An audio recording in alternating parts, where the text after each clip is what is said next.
আপনার কি ছোট তোয়ালে লাগবে?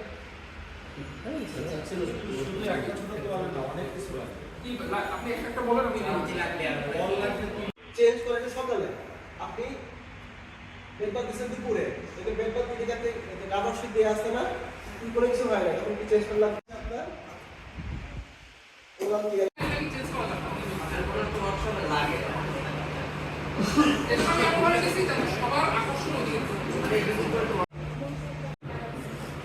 করে করবে মূলত আপনাদের টাকা বিকাশ করবে।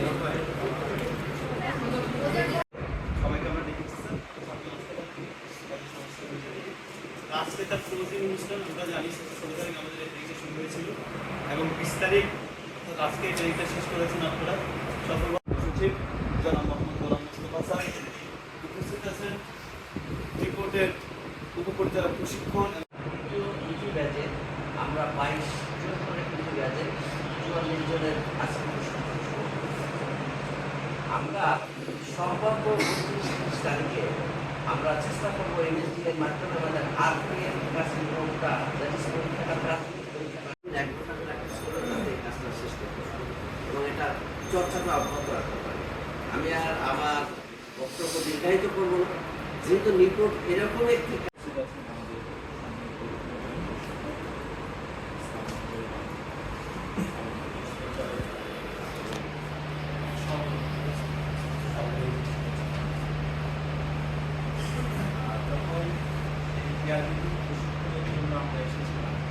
যখন উপপরিচালক প্রশাসনের রুটিন দায়িত্বে ছিলেন ওই সময় উনি আমাদের পরিচালক প্রশাসন ছিলেন, এরপর আমাদের পরিচালক প্রশিক্ষণ স্যার ছিলেন, সাথে মহাপরিচালক মহোদয়ের একদম সার্বিক নির্দেশনায় স্যার অ্যাক্টিভলি থেকে হোস্টেলটা আপনাদের জন্য রেডি করেছেন।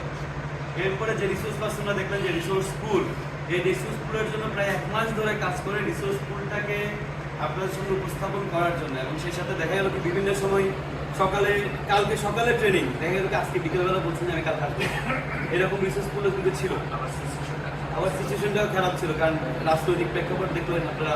তারপরেও যারা রিসোর্স পুলকে আপনারা যে পেলেন এটার জন্য 100% ডেডিকেশন ছিল আমাদের ডাক্তার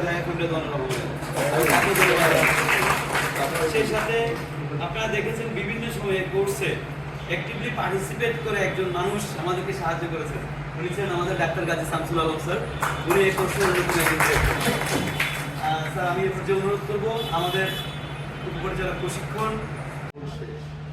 আমি মনে করলাম যেহেতু অনেক প্রতিষ্ঠান থেকে আমার সহকর্মী কিন্তু আসছেন, হয়তো প্রিন্সিপাল ট্রেনিং অফিসারদের সাথে আমার দেখা হবে সামনে কোনো মিটিং, কিন্তু তাদের তো আর পাবো না যারা এই ফিল্ডে বা আদার্স নাকি।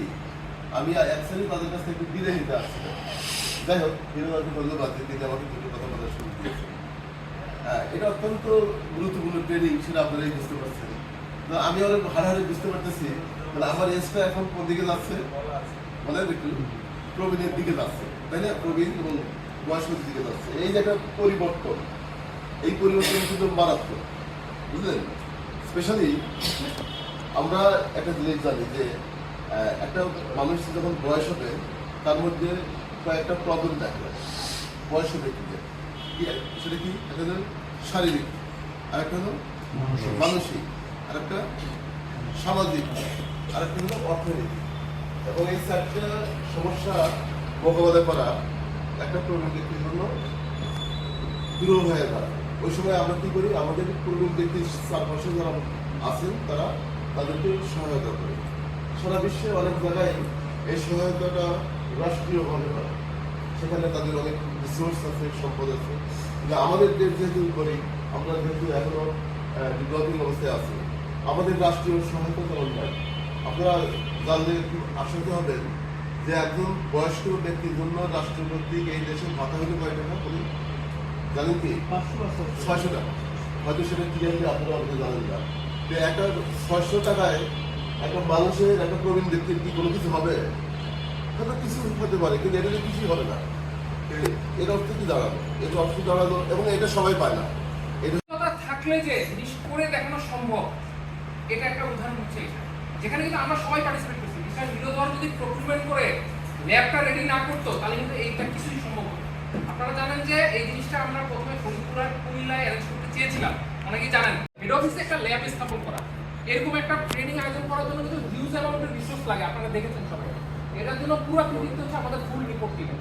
এখন হচ্ছে আপনারা সাফল্যের সাথে প্রশিক্ষণ সম্পন্ন করেছেন, এখন আমাদের কাজ শুরু হলো, যেটা অলরেডি সোহেল ভাই বলছে, কাজ কিন্তু শুরু। আমি জাস্ট সংক্ষেপে বলে যাই, আমরা এখন রিপোর্ট অ্যাসেট কেয়ার গিভিং প্রোগ্রামটা চালাবো। আগেও চলছিল, পার্থক্য হচ্ছে এখানে এনএসডিএ ছিল না, এনএসডি আগে ছিল না, এখন কিন্তু এনএসডিএ আসছে। পুরো প্রোগ্রামটা এনএসডি এর আন্ডারে রান করবে। এখন আমরা যে যাই হই না কেন, এনএসডি এর যে ক্রাইটেরিয়া, সেই ক্রাইটেরিয়া অনুযায়ী আমাদের প্রোগ্রামটা চালাতে হবে। এনএসডি সবার আগে চায় কোন সেন্টারে চলবে, সেটা সেন্টার অ্যাক্রিডিটেশন। এটা তো আপনারা জানেন, সবাই অ্যাপ্লাই করেছেন, আমি জানি। সেন্টার অ্যাক্রিডিটেশনের দুইটা পার্ট, কোর্স অ্যাক্রিডিটেশন ডকুমেন্ট আর হচ্ছে ট্রেনার। আপনারা সবাই জানেন কোর্স অ্যাক্রিডিটেশনের ডামি, ইনস্ট্রুমেন্ট, কনজিউমার বিভিন্ন জিনিস থাকে। আপনাদের কিছু কিছু ঘাটতি ছিল, যারা হেড অফিস দেখে গেছেন, আমরা মোটামুটি কেনার চেষ্টা করছি। আপনারা আপনাদের ইন্ডিভিজুয়াল সেন্টার ঠিক এইভাবে সাজাবেন। এটা আমরা কিনতে পারিনি এখন, সেটা হচ্ছে অ্যাডাল্ট ডামি। আপনারা দেখেছেন ট্রেনিং কিন্তু অ্যাডাল্ট ডামি লাগবে। অ্যাডাল্ট ডামি ড্রাইভার করাতে বিভিন্ন কাজে ইউজ হয়, এনজি করাতে ইউজ হয়, এটা কিন্তু লাগবে।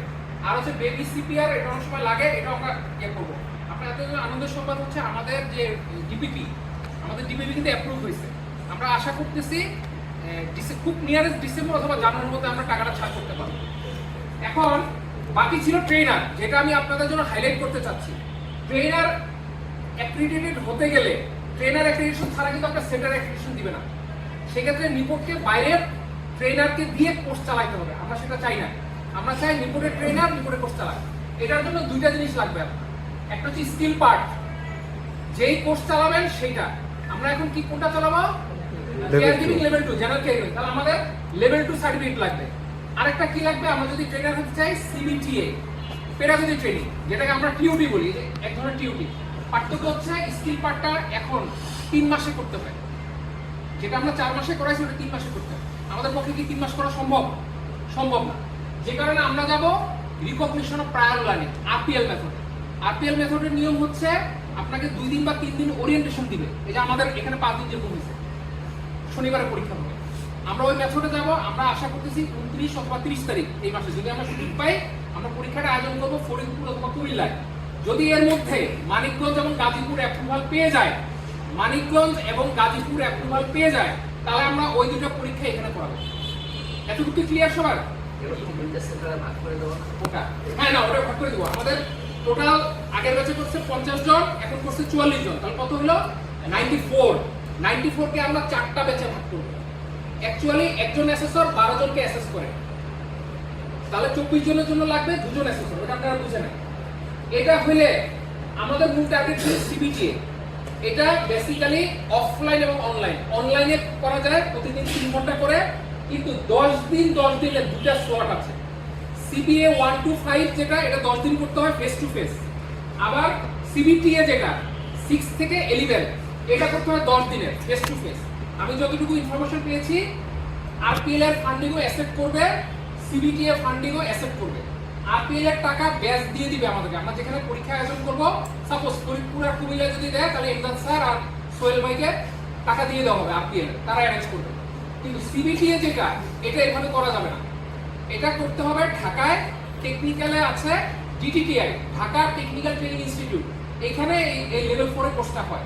এইখানে ফিজিক্যালি 4 ব্যাচে আমরা আসবো, নেক্সট আমাদের ডাকবে। 4 ব্যাচে আমরা এসে 10 দিন 2টা স্লটে 20 দিনের ট্রেনিং করতে হবে, বাকিটা হবে অনলাইনে। টোটাল প্রোগ্রামটা 45 ডেজের। এই প্রোগ্রামের পরে এই সিবিটি অ্যাসেসমেন্ট হবে। সেই অ্যাসেসমেন্টে বসতে গেলে লেভেল 2 সার্টিফিকেট লাগবে। আমি কি জিনিসটা ক্লিয়ার করছি? ক্লিয়ার। এই অ্যাসেসমেন্টে আপনি বসতে পারবেন না যদি লেভেল 2 সার্টিফিকেট না থাকে। লেভেল 2 সার্টিফিকেট কিভাবে পাবেন? আরপিএল মেথডে পরীক্ষা দিয়ে আবার অ্যাসেসমেন্ট দিতে হবে। তাহলে আমার এর আগে অ্যাসেসমেন্ট ক্লিয়ার করতে হবে। এজন্য আমরা চাচ্ছি যত তাড়াতাড়ি সম্ভব আমরা লেভেল 2 পরীক্ষাটা দিয়ে ফেলবো। যে যতটুকু পারি পরীক্ষা করে, তাহলে কি হবে? এটা কিন্তু লেন্দি প্রসেস, মিনিমাম 20 দিন আপনাকে এখানে দিতে হবে, এটা ম্যান্ডেটরি। আর বাকিটা অনলাইনে আমরা কভার করে নিব। আমাদের টার্গেট হচ্ছে যদি আমরা সম্ভব হয়, আমরা ডিসেম্বরের 3rd উইকের মধ্যে এটার অ্যাসেসমেন্ট দেওয়ার চেষ্টা করব। এটা আমাদের টার্গেট। তাহলে কি হবে? আমরা গত বছর 17 তারিখে শুরু করছিলাম না? গত বছর 17 তারিখে শুরু করছিলাম আমাদের প্রোগ্রাম। আমরা এবার চেষ্টা করব 10 দিন প্লাস মাইনাস আমরা ওই শিডিউলে থাকতে, যাতে আমরা নেক্সট ব্যাচ শুরু করতে পারি। আজকে আমাকে অ্যাসেট থেকে ফোন করছিল, আরপিএল ডাবল পাওয়া, সেটা বলো একবারে যদি লকিট হয় পরে না সেটা হচ্ছে আমার বিশ্বাস নিপনের কোনো ফ্যাকাল্টি নট ইয়েট হবে, এটা আমার বিশ্বাস। আমি জানি না, আমি চেষ্টা করছি, আমার সর্বোচ্চ দিয়ে চেষ্টা করছি, যা যেখানে যেটা লাগে আমি সবকিছু আনছি। দরকার হলে এক ব্যাচের লোকজনকে আরেক ব্যাচে নিয়ে আসছি। বারবার দেখা গেছে আপনারা অনেকে বিরক্ত হচ্ছেন যে আমি কোথাও বাইরে যেতে দেই নাই, ঘুরতে দেই না। আমার উদ্দেশ্য একটাই, নিপনের ট্রেনারদেরকে আমরা গিয়েছিলাম তো এনএসডিএ তে, আমাদেরকে অন্যভাবে কথা বলছে, আমার খুব গায়ে লাগছে। এনএসডিএ কখন আগে অ্যাপ্রুভাল দিবে? আমার অল কেয়ার যদি রেডি থাকে, আমার ট্রেনার যদি রেডি থাকে, এর আগে কিন্তু অ্যাপ্রুভাল দিবে না। এখন পর্যন্ত অনলি ডামিটার জন্য আটকে আছে। ডামি হলে দিয়ে দাম, ওনারা জানে যে আমরা ট্রেনিং করতেছি, ওনারা এই বিষয়টা ছাড় দিচ্ছে, কিন্তু ডামি আমাদের লাগবে। ডামি হলে আমরা আশা করতেছি নেক্সট উইকের মধ্যে আমার সব সেন্টার অ্যাক্রিডিটেশন পেয়ে যাবে, অন্তত আরপিটি গুলো পাবে নেক্সট উইকে। আর আমরা খুব চেষ্টা চালাবো ডিসেম্বরের ফার্স্ট উইকে যাতে আরটিসি গুলো দিয়ে দেয়। ওকে, তাহলে আমি এর মধ্যে একটু কথা বলি, যদিও বলা উচিত না, তার সে কথা বলেছে। আমরা কিন্তু অন্য প্রসেসে যেতে পারবো। সবাইকে ধন্যবাদ, আশা করি আমরা এখন থেকে আমাদের শিডিউল অনুযায়ী কাজ করবো। Thank you. টোটালটা বুঝাচ্ছেন না? গুরুত্বপূর্ণ ইভেন্টে আমরা অপরচুনিটি এইভাবে